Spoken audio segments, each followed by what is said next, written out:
Like where the love go? Like where the love go? I'm like where. Hey everyone, welcome back to another episode on the Team Summit podcast brought to you by the Arbor Foundation. Last episode, I know we said that it was going to be our last, but April Fools, I know it's been like we got you. Sorry about that. Last episode, we talked about COVID conspiracy theories while also putting in some science to see whether they were true or not. In this episode, we will be talking about financing. So things like banks and schools, creative ways to make money during quarantine, and a youth minimum wage debate. Wonder who will win. As always, there is a disclaimer. This is always a safe space to be free to express yourself. You don't have to be the expert or know the right answer. We just want you guys to talk with us and to have a good time. Don't forget that you're free to use the chat or raise your hand if you have any questions or you want to add something to the conversation. Now, without further ado, let's get started. Roll the clip. The Laffy presents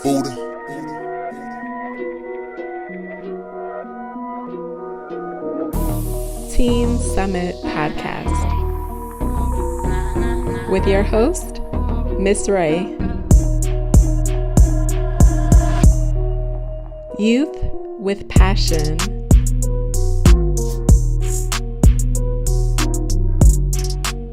Youth who speak their mind.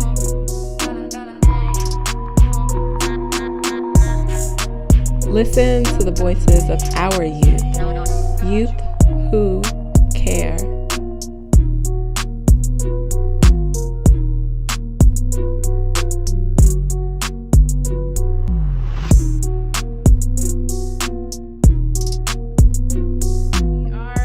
To get into our show. So Antonio, go ahead and introduce our first segment. All righty, everybody. So recently we've been thinking about this and we decided to start the show off like this. So you like kids, right? If you do like kids, and at the same time you like making money. But what if you combine them both and you have kids who are making money or kids who are using ATMs? So that's what we're going to talk about first. We're going to have a quick conversation about banks in schools. Very weird sounding, but you'll understand later.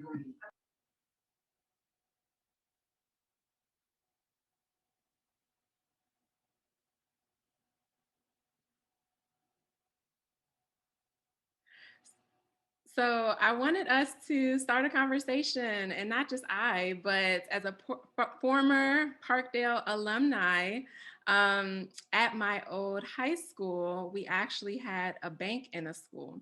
And that's actually what started up this conversation, is because we wanted to be able to, talk about like banks being in schools. How can teens learn more about money, and what is this out there for us to learn about? So Aisha, we've invited a special guest to help us have this conversation about money, ATMs, cha-ching, cha-ching, and how to be wise about our finances.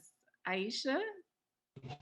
Thank you, Miss Ray. Hey everybody, Aisha here. So this is actually one of my favorite episodes because it is about money. And one of my favorite teachers is here with us today, Miss Bistransin. And she is the financial literacy teacher at Parkdale High School. And she is here to give us a little of her expertise as a financial literacy teacher and to give us some more information about the bank, the Capital One Bank at Parkdale High School, and to teach us a little bit more about budgeting as teens, about carrying credit cards, and just finance all around.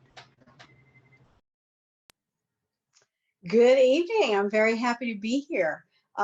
This is my favorite topic in the world. I think it's so important. It's the most important thing a teenager learns in high school.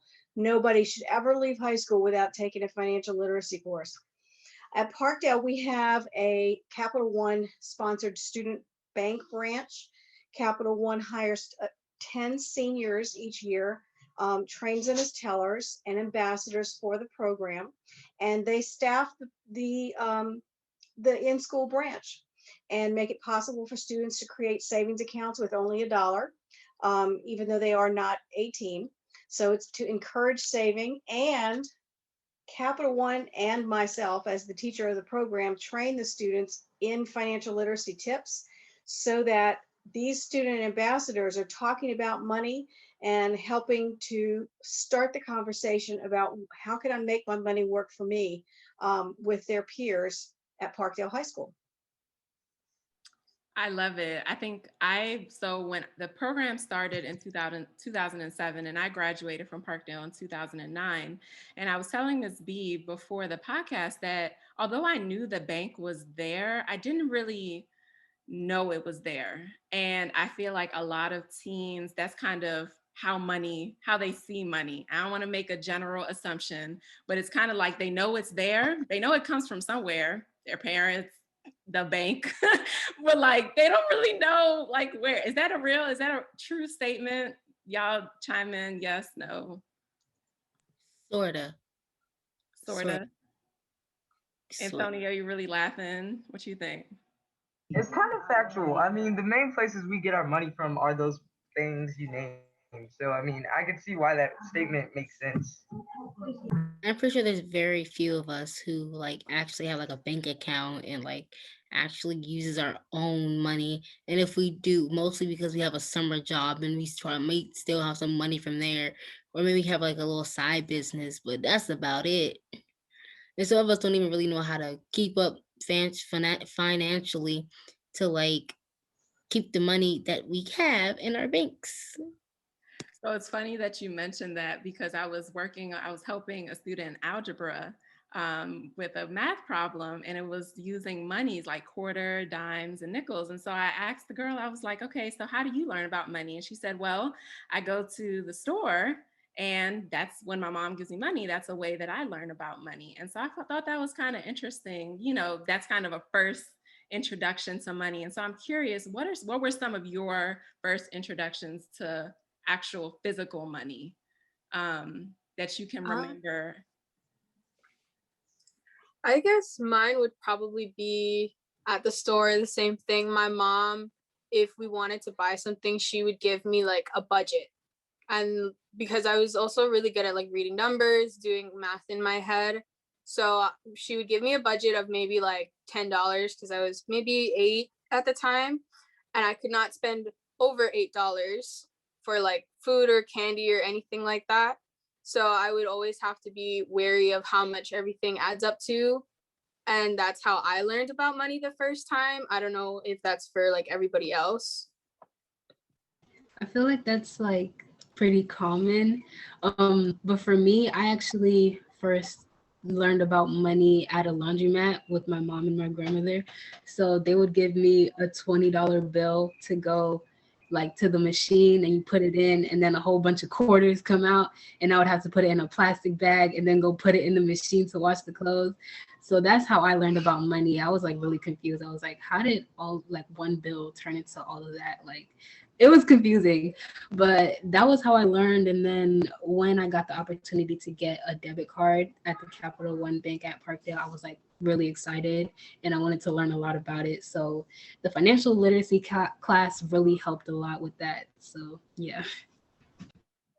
I think for like same for me, like I'm pretty sure I was like really young though. Like when like my mom just gave me some money and she was like, oh yeah, just spend a certain amount and then be good with it. But I didn't really understand like the fact that you really have to budget and all that kind of stuff. I just knew that my mom gave me money and told me not to use a certain amount and to only use a certain amount. And that's kind of how I just went with it. It's like Aisha said, when I first got my first bank account, and I got it like last year for for the student jobs. I mean, summer jobs, and I was so happy. I was like, yeah, I got my own bank account. But I mean, I think I've always been a little bit good at like as I got older, just like saving a little money, only using a little bit, and you know, try to keep some in my pocket. So is that common, Miss B, like from other teens that you talk to, like how they're introduced to just the concept of money and it being exchanged, like from what you've seen? Oh, absolutely.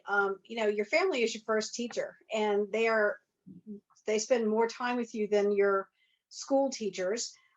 Financial literacy really isn't something that's taught a great deal in school. We're going to make it a graduation requirement for the class of 2024. So I am really pumped about that. Um, but I can remember when my own children were little, we would go through the drive-through at the bank because I need to use the ATM machine for cash, and they called it the money machine, and they thought that's where money came from, was the machine. And I'd say, well, we can't go get that today because we don't have the money today. They said, just go to the machine and get some. So yeah, a lot of times it's a concept that you have to kind of work your way around and figure out. That's why I want my high school students to take financial literacy and figure out that, when you're getting to the point where it's time to get a job, you have some paychecks coming in, you need to establish what you want to do with that money. The very first piece of advice I have for you, if you get a job, is to pay yourself first from that paycheck. So 10 to 20% of what you make needs to go into a savings account so that you don't worry about it. You can even use automatic direct deposit and all of those different functions with your bank. They're pretty cool too. But if you're saving 10%, if you made $100 this week, that's putting $10 away. You can handle that. But if you do it every week, that money builds up, gives you a nice little pile of savings to do with what you want. Yeah, my grandparents have done the same thing with my mom, and I'm probably going to do the same thing where they have this thing called a rainy day fund. So each time they get a paycheck, they'll put like a certain amount into that fund and to use in case of like any emergency, and basically kind of just saving it up as the years go. I know my mom still has some money in that account from what my knowledge is, and I'm probably going to do the same thing, which I think is a good idea. I know a lot of people have felt pinched with the pandemic, and a lot of people losing jobs this year. They are relying on those rainy day funds to be able to make it month to month. Antonio, you were going to say something? Oh, I was just saying when I was younger, I wanted like this gaming console and I had a business and I was like saving money slowly to get there. So it was like that was kind of like my rainy day fund, but I guess it was kind of a sunny day fund because I was waiting to get something cool. So in a way, yeah, after I took out tithes and offerings like for the Lord and stuff, that's what I was gonna save that money for a gaming console. So yeah. I like that sunny day fund. That's a really great way to say it. Sometimes I think, yes, like Ms. B said, the pandemic is really, I feel like a whole tornado of a day, or I mean, like it's kind of the never-ending hurricane that has ripples. But having a sunny day fund, and thinking of saving as something that you're looking forward to doing, right? So Ms. B, like, isn't the idea sometimes of saving can seem like, why do I need to do this? Like, is this something that I gotta do? Like, is that real? It's important to make a plan and have a goal. And we look at goals from different perspectives. You have a short-term goal, you might have a longer-term goal. Like you may know that when it comes time to get your license, my dogs are barking, I'm sorry. When it comes time to get your license, your parents are going to expect you to buy your own car. Well, that's something long-term to save up for. Come here, be quiet. I'm sorry, but unless I pick her up, she's not going to be quiet. Hey. Say hi, Cassie. It's a family show. So. It is. So yeah, having goals and figuring out, well, what do I want my money to do for me? It's not just that you're making the money, but the money has to work for you. So if I want to buy something, I want to buy a new pair of shoes. That might be a shorter term goal. I would need to buy a car in a couple of years. It's a long-term goal. And do a little bit of math and figure out how much you need to save to get there. That's such a great point. And so I think it'd be cool for us to all kind of go around. So Ms. B kind of just broke down the difference between like short-term goal and a long-term goal, or examples. So maybe just thinking, and Antonio actually gave an example of a goal, that he had. So does anybody else have any short-term and long-term goals that they want to share that, maybe could encourage another teen? Maybe they have something similar, that they're thinking of. A long-term goal would definitely be saving up to buy a car because it's about that time for me to get my own car. Like I'm thinking by like in the next 2 years, that's like what like that's a goal that I need to have met. So I'm trying to get like a summer job to help me start up saving money for that. So that's definitely something that's on my mind now. Vroom, vroom, vroom. Who else is going to say something? I'll say something. I think a long-term goal for me would be that I've always wanted to travel around the world. I don't care where or how I'm gonna get there. I just want to travel. So I guess that would be like a really huge long-term goal that I'd have to start saving up now for, which I have actually started saving up money just in general to eventually be able to do that. And we can talk about seeing the world for very little too. College, study abroad, great opportunities to see the world, get some experience, college credit, and graduate at the same time. Something that I didn't take advantage of, but we can talk about that on a later episode. Any other short-term goals or maybe you don't know if it's a short-term goal, like David or Antonio, do you have like a goal that you're not sure, does it fall into like a short-term goal or a long-term goal? And like how to plan and save for it? I think it's more of a short-term goal. It's more of a want and not a need. But I want a PS5, and I don't have enough money for it, and I don't really have any way to earn that much money in like a short amount of time. And so that's kind of like in the middle. So Ms. B, do you have? And we talked about that at the Capital One Bank, all you need is $1 to start. And kind of to David's point, if you don't have a lot of just incoming resources from like a job or something like that, how can teens start where they're at? You know what I mean? What are just some small practical things that they could do to, grow from whatever they have? Well, I mean, if you get any money for your birthday or for Christmas, putting some of that away. I remember when I was a little kid and, I was, I don't know, 7 or 8 years old, and there was a little mom and pop grocery store a couple of blocks away. And I was the youngest one, and my siblings always wanted me to go and buy them some treats. They always had the money and I didn't. So they'd say, go to the little store for me. And I'd say, okay, well, so what's in it for me? What are you going to get for me? So you can find ways to make money work for you. Babysitting, lawn cutting, snow shoveling, things like that.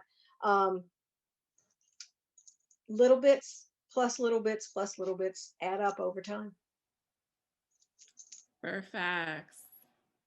All right, so we kind of talked a little bit about summer jobs, and I know several of you are kind of at the age to get a official summer job where it's not like an odds and end of like babysitting or doing lawn work and now it's more so like for a company or organization. And so we wanted to do a little debate in light of jobs as ways to make money, because jobs are one way to make physical money, but as Ms. B said, making money work for you happens in other ways as well. So David, do you want to tell us a little bit about the debates that we're going to have and the topic around the minimum wage? Yes, with summer coming up, there are a lot of teens, around DC and PG County. They're like looking for summer jobs, except for they don't get as much money as other people would. And so this could be the first job. And so it just made me think about whether they should raise the minimum wage for the teens or not. And so I just thought we would talk about it. Yeah. So a little bit of context to the question that David brought up. And on January 22nd, President Biden proposed the Raise the Wage Act of 2021, which would increase the minimum wage to $15 over a 5-year period. That was one part of the act. And the second part of the act was to to remove the sub minimum wage for employees under 20. So that's basically everybody on this call. And the sub minimum wage is that teens are paid less than a state's minimum wage. So for example, if a state's minimum wage is $9.25, young people under the age of 20 could be paid $6.25 or $7.25. So part of President Biden's act was to remove this sub minimum wage. The act was not passed. It failed in the Senate. However, we thought it would just be really cool to do just a short debate for the next 10 to 15 minutes on whether or not the minimum wage for youth should be increased or shouldn't it. So we have two teams on this debate. On one side, we have Aisha and Antonio on the raising the minimum wage. On the other side, on the against. So on the against, we have Aisha and Antonio, and on the for side, we have David, Naye, and Jordan. So the question for both sides is, should the federal youth minimum wage be increased for employees under the age of 20? So that means y'all, and then the ones who come behind y'all. So let's start with one argument for why should this be something that happens?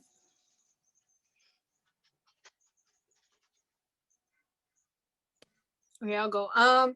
Raising the youth minimum wage actually would help create like a more, how do I put this? It would help like youth be able to work longer hours, because if I'm being honest, most people, and I'm not saying everyone, I'm not generalizing, I'm just saying like based on my opinion, if you're getting paid well, you're more likely to stay in that job that you have. And if not, then you would have like a lot of open jobs where nobody wants it because you don't get paid enough. So I think if youth's minimum wage was like increased to the same amount, it would definitely help youth keep their jobs while also working longer and creating that system of like budgeting and financing and things like that. Also, being paid, like, if we get paid more, it's like at least people who have like big families, they can get more money, because there are a lot of people who are in like poor areas because they don't have a lot of money to pay for their children.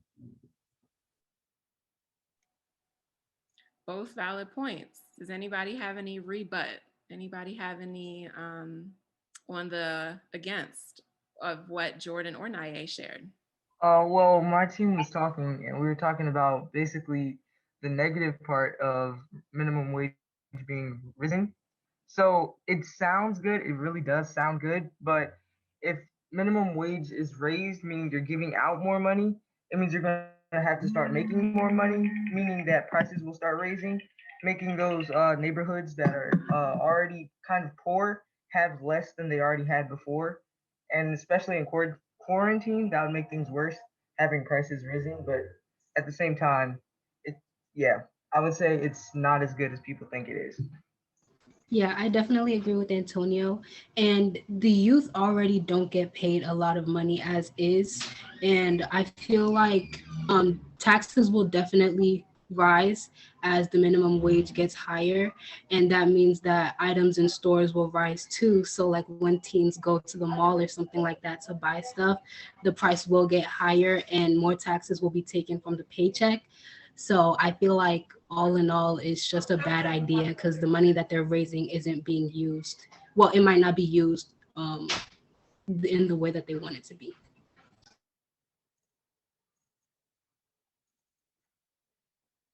Okay, so I have some opening arguments.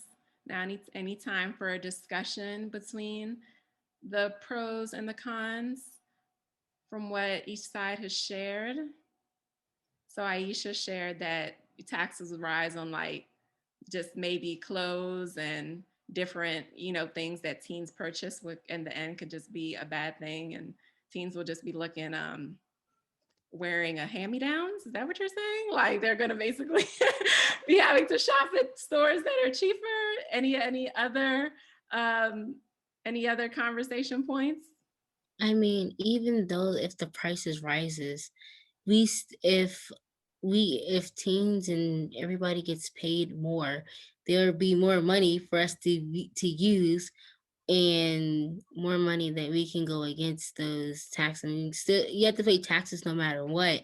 So, and taxes are already rising. So with our minimum wage, so I think at any point, at least if we're getting paid more, we'll have more money to spend, and businesses and all of that will also improve.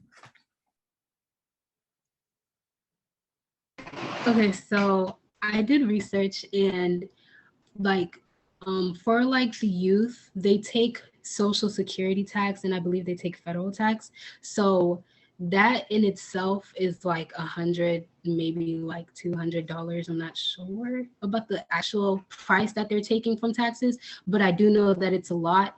And if teenagers are making like $200, $300 like for 2 weeks, that in itself is a lot of money being taken out of their paycheck taxes. So, yeah. So we had a point in the chat that said that it's a learning experience, and I'm assuming this is talking about a job, for example. So I guess that would fall on the not raising the minimum wage, because at the end of the day, it's not about the money. What do you all think about that perspective? And I guess that would be for the for side, that jobs are a learning experience. I think it depends on a person's situation, especially when you may not have like a stable household. It can really help to get a job, especially to help your family members and to help you get out of that like state of poverty. But if it is just for like a learning experience, then totally, like, I understand. But I think it really just does depend on a person's situation. Yeah.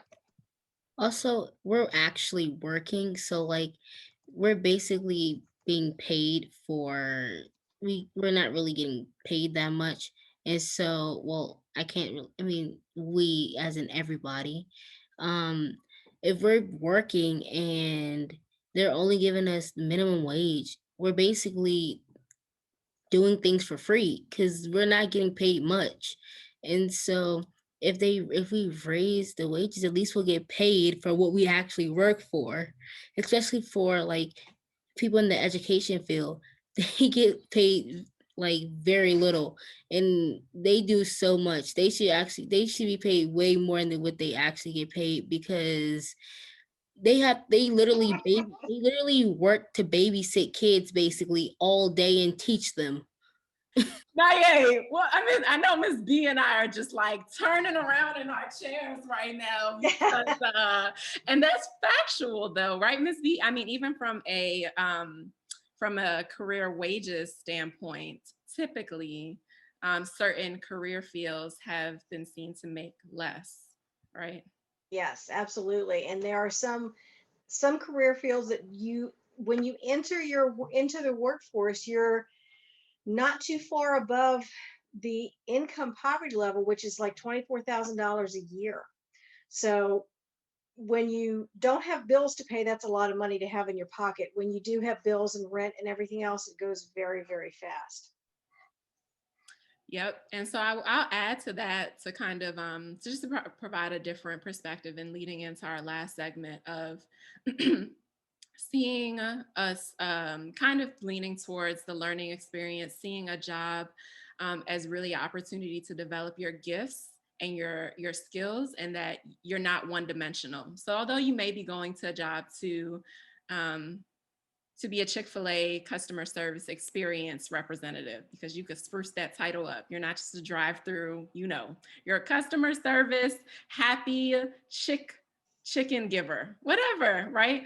That's an opportunity for you to nurture one side of your skill, but there are still ways for you to create additional streams of income with the other skills and passions that you have. And so we wanted to share a little bit about, how to do that. And so Jordan has a friend and tell us a little bit about how to diversify your income as a teen. Okay, so a little background on this. During quarantine, there was, or from what I've seen on social media, there was a huge rise in small businesses, from making clothing styles to jewelry to making snacks, like just kind of figuring out a way to make money during quarantine. My personal friend that I've known for a couple years now, her name is Shayna. She has just started, I believe she started sometime in October, November timeframe, or maybe before. She now makes a jewelry business on top of Instagram. And so I had asked her to share a video on her take on how like she operates, how she gets her materials and things like that.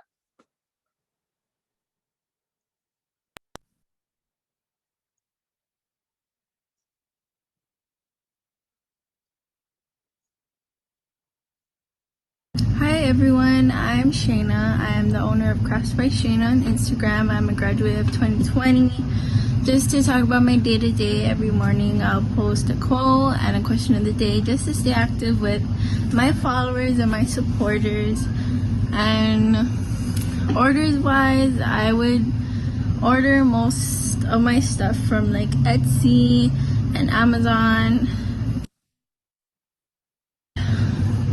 I do have my own order sheet, so people can put onto my order sheet, or they can feel free to DM me or email me, and I can put it on my order sheet myself, which keeps track of all my orders and what times and dates, so I know whose orders is to do first and what they want.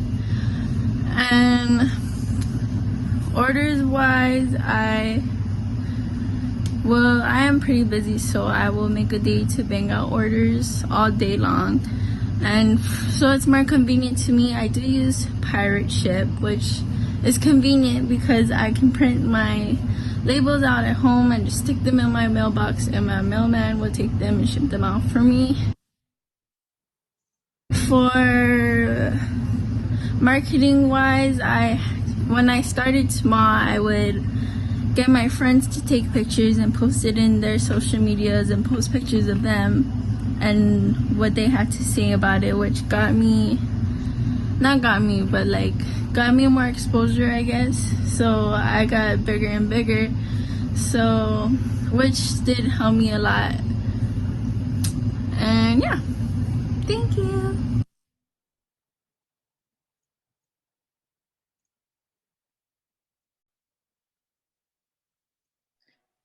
So I will add her Instagram inside of the chat box if you guys want to check it out. I personally have bought a couple things, especially for Christmas presents, and I really like her styles and stuff like that. And everything's kind of organized just so you can tell how much to pay and all that kind of things. So real quick, just from listening to her, maybe you all can like talk about some of the financial aspects that you feel would be important to know and to be able to implement when you have a small business. And so it's not just all, nice to have a brand name, but what are some of the basics that you think are important that maybe she mentioned? Materials are super important. Having everything you need to complete and execute what you're saying you're going to do for your business is super important. Okay, so what skill is that, do y'all think?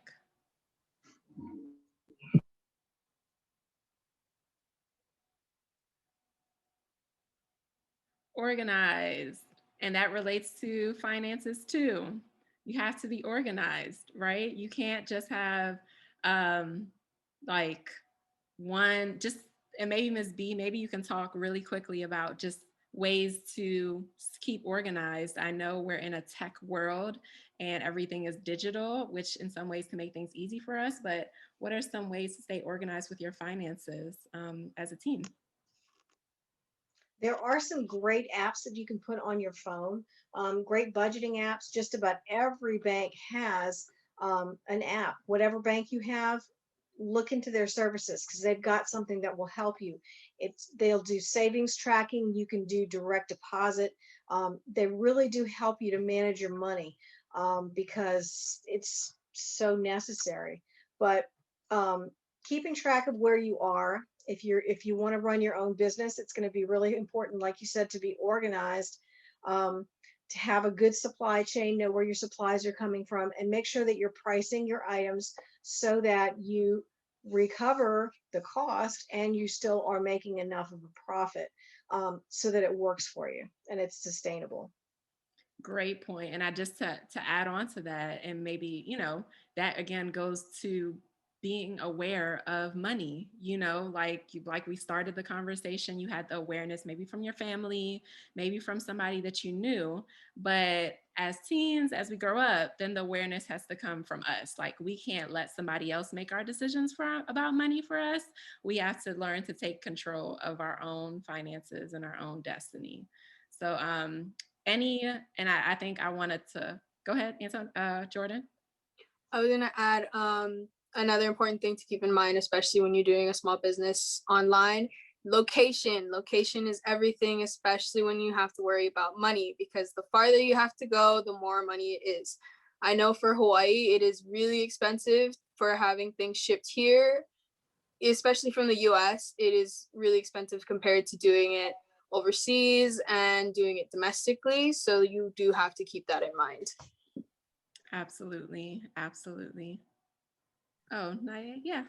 Yeah, I'll say also persistence, because I started my own little business during quarantine and I had to pause it because persistence and organization was a little hard, especially with school, and yeah. And I'm not a very organized person, so I had to put a pause on my business for a little bit because I gotta get everything together, and I'm just, persistence is a big part of having your own business. And managing your finances. I mean, it all kind of goes hand in hand. Like, you don't just overnight have great habits or a bunch of physical money. It takes persistence, right?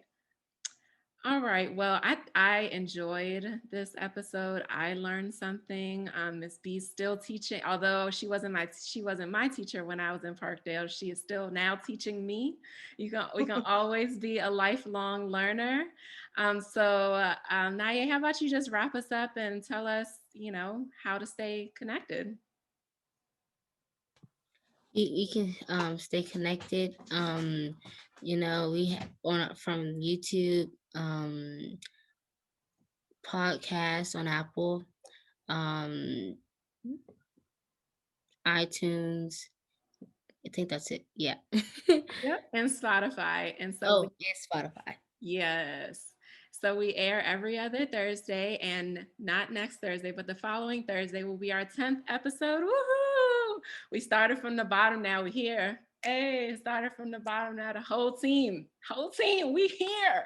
So you don't want to miss our 10th episode. It will be great. The title is Old School versus New School. So we'll be having some of the past Teen Summit co-hosts from the 90s and 80s joining our episode. And so we're gonna be doing some battles. We're gonna be having a great time. So if you want to join in on the fun, be sure to do so in 2 weeks at 7:30 p.m. Eastern Standard Time and 1:30 p.m. Hawaiian Standard Time for the next episode of Teen Summit Podcast. It has been real. Thank you, Ms. B, for being a great guest in Financial Literacy Month, but this is just a daily lifestyle, and we're just using this opportunity to highlight it now.